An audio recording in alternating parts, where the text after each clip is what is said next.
Welcome to Better Yield in the Field, a podcast about insect management in field crops. Here's your host, Dr. Robert Bowling.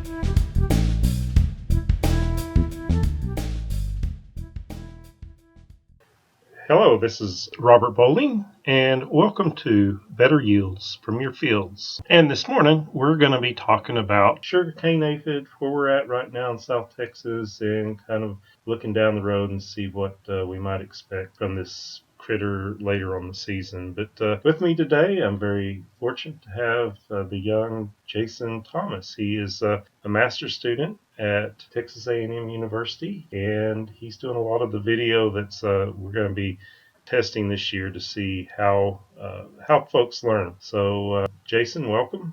Well, thank you for having me here on the show today, Robert. I'm excited to get to chat with you and learn a little bit more about the sugarcane aphid because I am not a farmer. I'm sure some of those farmers out there on their tractor right now listening to this are thinking, who is this guy? And I mostly work in communications, so you'll have to be very patient with me because sometimes I'm not going to understand some of the principles or things that Robert shares. So I might ask questions and say, oh, what does that mean? And you guys will probably be out there laughing, thinking I'm just some little kid out here barely tiptoeing into the fields of corn, learning about all of the wonderful things of farming. But I'm excited to learn, and I'm also here to help.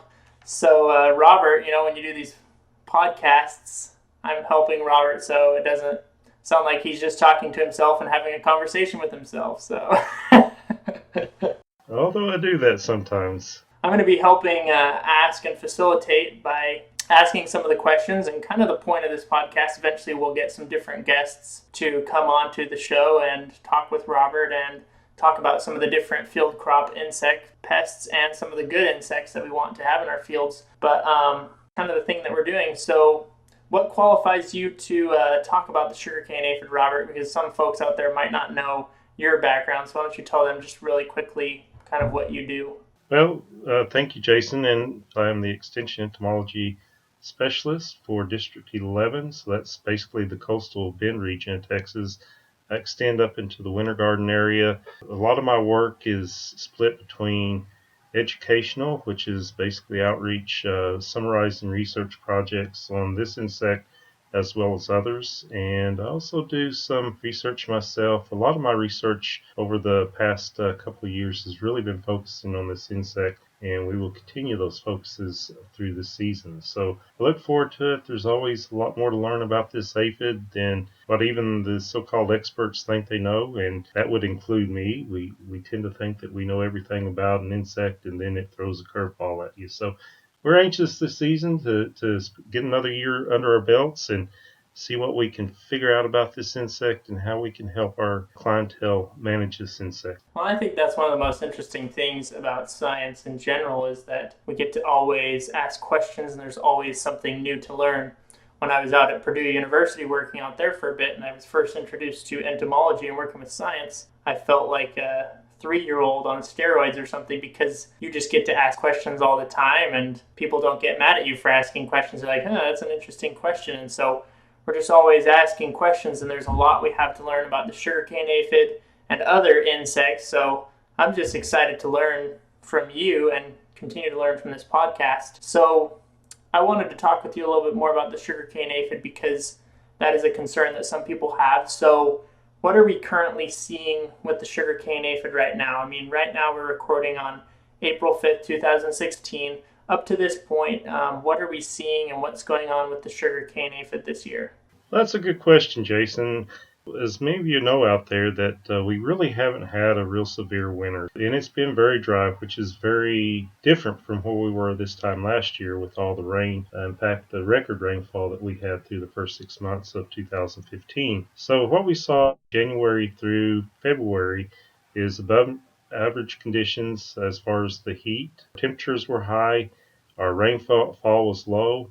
We still have that humidity that we always will deal with regardless of what little rainfall we get through the season, but we know that we're always going to have the humidity. So what we saw early through February of this year was the aphid populations were increasing. So when we were looking at volunteer sorghum or ratoon sorghum, we were finding abundant sugarcane aphids And the way those populations were increasing at the time, we really thought we might see some early flights.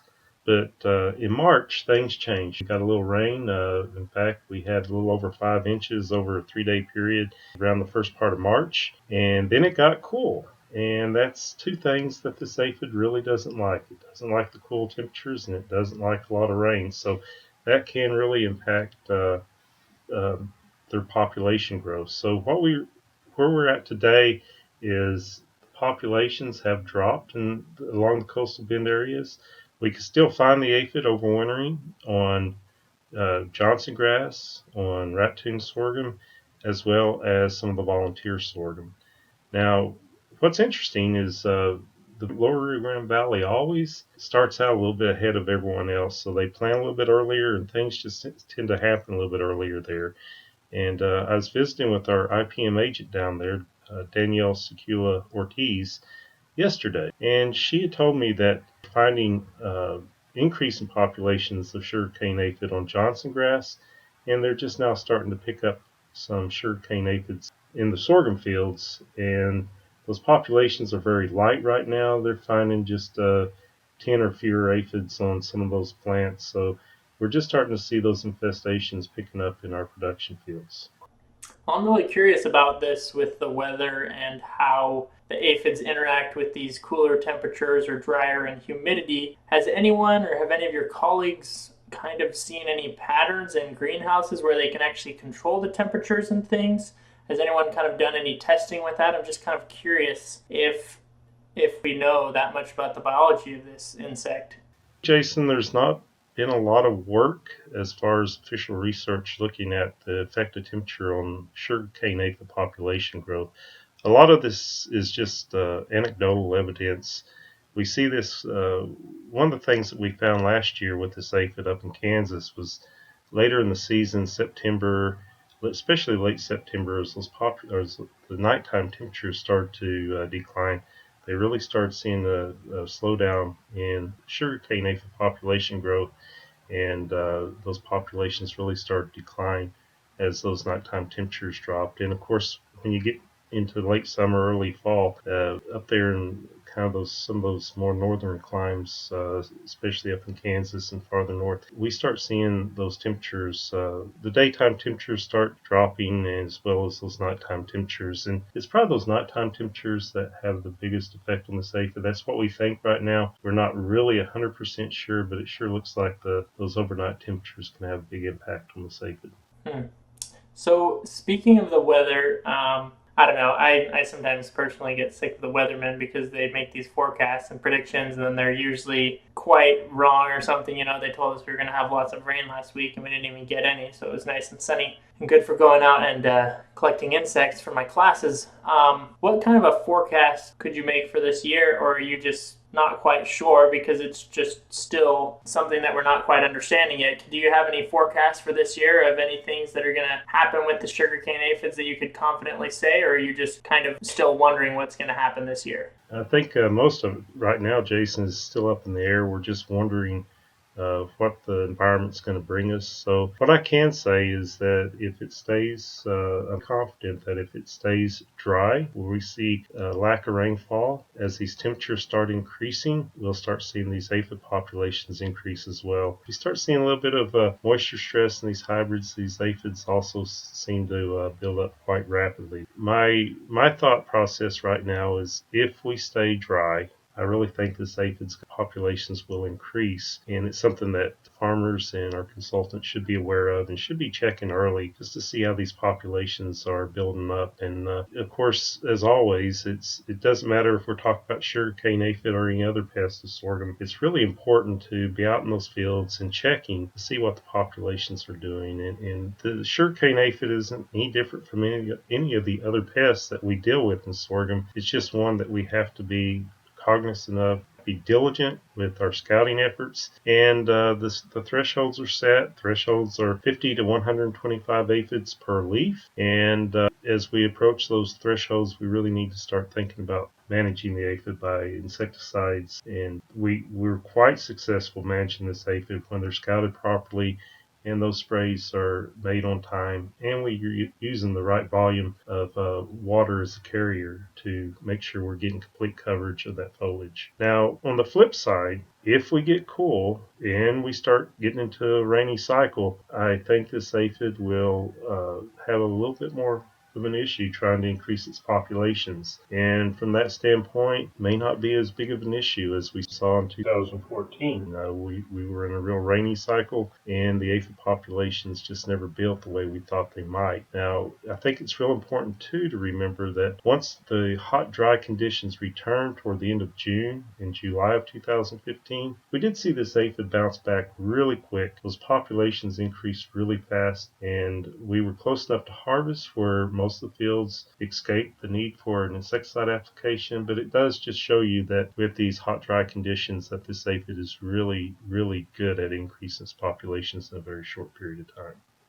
So you mentioned one of the things that we could potentially do to prepare for the sugarcane aphid this year, scouting. And I think of myself, I try to put myself in the shoes of a farmer. I have a brother-in-law who does some farming, and some other people out in Idaho. Out there in Idaho, probably, I don't even know if you guys consider our crops field crops like alfalfa and barley and stuff. I'm not sure, but anyways, I can just see myself. They always have a lot of things to do, and they're very busy. So, are there any shortcuts they can make? Can I check with my neighbor farmer and say, "Hey, did you check for sugarcane aphid, and have you seen any?" Like, if I have a farm, a couple acres away from mine, and they're seeing it, then I could be more concerned. Or if they're not seeing it, then I'm probably not going to see it. Are there any, I don't know, maybe even kind of dividing the labor between you and some of your friends in the same county and just asking them and taking turns every couple weeks checking on the sugarcane aphids to kind of have a general idea of your area, so you can know when to do that much more thorough scouting, because it takes a lot of work to go out there into your field and do those things. But I know after you practice it, you can get a lot faster out at it. But I mean, I don't know. What do you think about that? Are there any ways that they can? Is that something they could do, or is that not going to be very? I'm trying to think of the word. Very successful. Is it going to be off? And I think that's a good question, Jason. I think that's one that farmers are very good about communicating with their neighbors and finding out what's going on. But personally, you've got to realize that insects in general are very, very unique. They don't always infest an entire area. There's going to be a lot of differences from field to field. So just because your neighbor does, or even worse, does not have the aphid, does not mean that you should not be worried or possibly should be worried. Really, the only way you're going to know if you've got an issue in your field is to get out in your fields and check them. And the general rule of thumb is to get out early. I would suggest when that sorghum's about 5 to 6 leaf stage, it'd be a good time to start checking and seeing if you could detect aphid activity in those fields. And when we talk about detection, that's a really fast process where you're just looking to see if the aphid is present. And if it's present, then you can go to more focused scouting where you're actually trying to see what those populations actually look like in the field. But my suggestion is avoid all the gossip and coffee shop talk that goes on. I think it's important sometimes to realize what's happening in an area, but really in your own fields, you don't know what's going on until you get out in those fields and check them yourself, or hire a consultant to check those fields. Well, and sometimes from what we've discussed, that you've talked with me before in other conversations, sometimes you'll get a field and there'll be tons of aphids in that field, and all the surrounding fields, there might not even be any sugarcane aphids there. Like, they just seem to colonize in a certain spot and explode, and then in other spots, they just haven't quite made it there for some strange reason, the weather or these other conditions we're talking about. They just didn't get over there. Is that pretty common?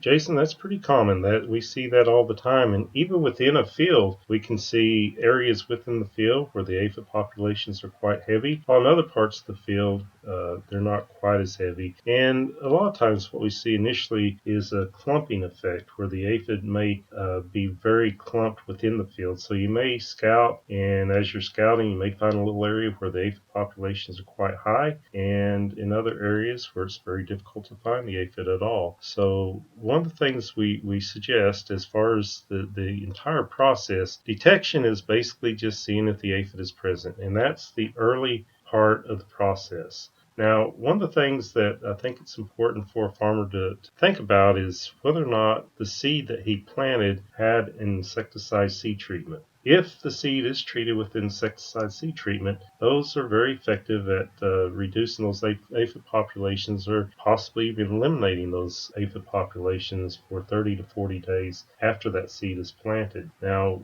as certainly within 30 days, when that sorghum gets around 5, 6, 7 leaf stage, that's when I really think that a person is time is well spent checking those fields to see what the aphid populations are doing. And when I say aphid populations, I tend to say that quite frequently. There are other aphids that can be on sorghum, but we're talking specifically here about sugarcane aphid. So that's my lazy Texas way of saying things. So when I say aphids for this podcast, I'm speaking specifically about sugarcane aphid.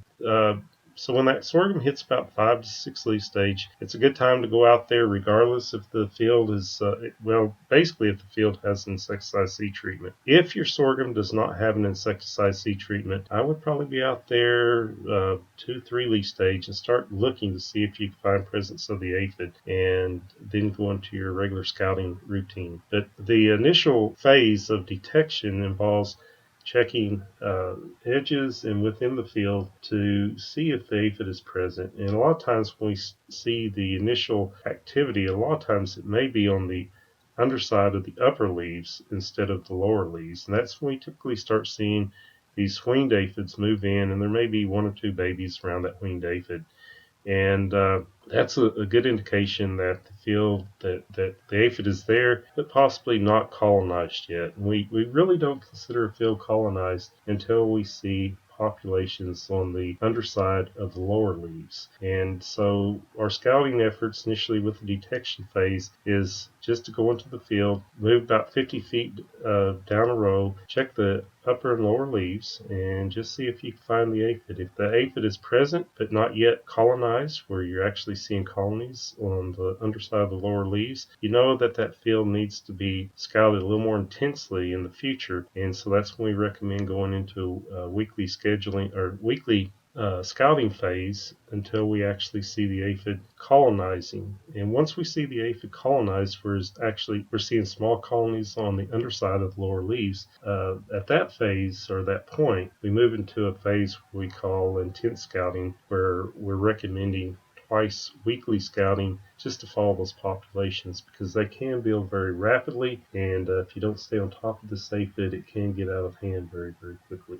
Yeah, definitely. So, a little bit before, you were talking a bit about Johnson grass and some other different plants, because the sugarcane aphid has to overwinter. They have to find a way to survive through the winter and make it through the winter, because usually the cold temperatures will kill off a lot of insects, but some are able to kind of hibernate and they're able to overwinter and make it through that time. So, what role do volunteer plants play in that? Does that have something to do with that? And if the farmers are leaving volunteer plants out, could the sugarcane aphid be in there, or is it usually in Johnson grass? What type of effect do the volunteer plants have, and should that be something that the farmers should be thinking about as well in their fields? Jason, I think that's a fantastic question, and one that I think that we have a tendency to overlook. Initially, when we start talking about scouting, if you've got Johnson grass growing along the field edges, it is very helpful early, even before that sorghum comes up, to spend a little bit of time looking at that Johnson grass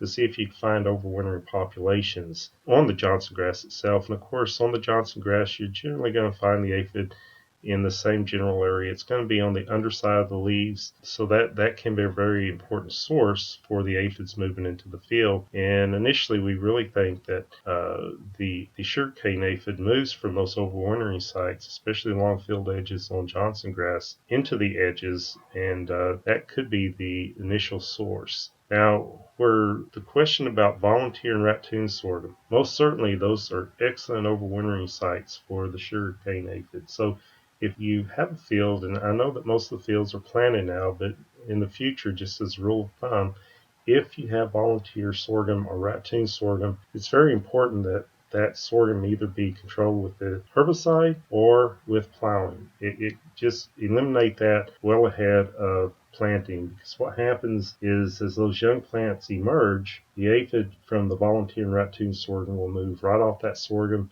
onto the surrounding smaller sorghum. And again, if you have seed treatment, sometimes that'll help. But if you have very high populations of sugarcane aphid on that raccoon sorghum or on the volunteer sorghum, the aphid has to feed before it can actually be killed by the systemic insecticide. And if you get an overwhelming population, even with that insecticide, it can kill plants in localized areas. So it's just better to remove the raccoon sorghum and volunteer sorghum ahead of time, well before planting. And as you go into that detection process, or even before you go into that detection process, check your field edges. If you know you have, or your ditches, and if you have Johnson grass in those ditches, look at that Johnson grass. It doesn't take a lot of time. See if you can find the aphid on the Johnson grass. And one of the things that generally helps me when I'm looking is that ants really like to tend these aphids. They like that honeydew that the aphid produces. A lot of times you may see the ants on the plants before you actually see the aphid. And another dead giveaway is that honeydew that they produce. It's a very shiny, very sticky substance. And a lot of times you'll see that honeydew before you actually see the aphid. So, I had a quick question for you here. So, I actually, a little bit about my life. About 5 years ago, I was in Mexico. I was doing some service and teaching people about religion. And I fell in love with the people of Mexico, and they've also been experiencing some problems with the sugarcane aphid. And so, you went on a trip a couple weeks ago, and I wanted to find out how your trip was and what happened. I saw you posted some nice pictures on Facebook looking at some of the ancient ruins and things. It was a fantastic trip, and I did learn a lot about sorghum production in Mexico. And some of the issues that they've had is just really what we just talked about, Jason. Typically, those sorghum producers in Mexico have varying planting dates, and the planting dates are based on water availability. And so it's a very interesting culture they have there in their sorghum management practices. So if a farmer has fields that have ample water, he will plant those fields early. And on fields where he has just a little bit of water, he'll plant those fields a little bit later, just mainly to give them enough water to get them up and get them going, or get those plants up and get the plants going.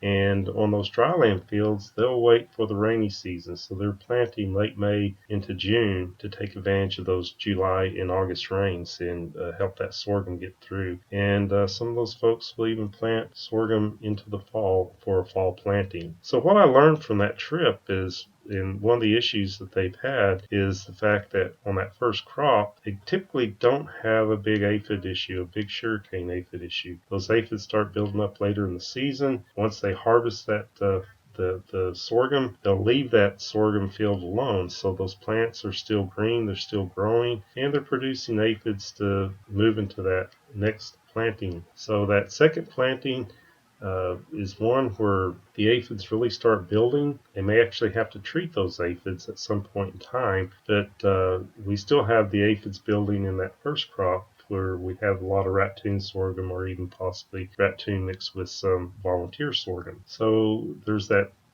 source of aphids in that first planting, and by the time we get to that, or by the time they get to the third planting, there's a huge source of aphids out there from that first and second planting to infest that third planting. And that's generally where they really start seeing some big issues, is in that third planting and that dryland sorghum. And a lot of the production issues are coming from that third planting. So we talk about cultural practices, and this is one of those things that is fairly easy to do and something that a farmer can really benefit from. And one of the things that the Mexican sorghum producers will be focusing on this year is managing the raccoon and the volunteer sorghum in their fields, and hopefully that will reduce that source of aphid populations to infest those second and third planting dates, and those hopefully they'll reduce the reliance on insecticides and help manage the aphid through the season. So, what would you recommend for a farmer here in the United States, or in Texas, or here in the southern United States that's growing sorghum? How could they do something like that? Just between plantings, they need to make sure and give it a good till and leave it alone for a while, or what might that look like in our type of setting, or is that even going to be effective because they're probably going to have other people with sorghum, miles away, and then the aphids will just fly in anyway? So is that not really something that we, at this point, would be very effective here in the United States?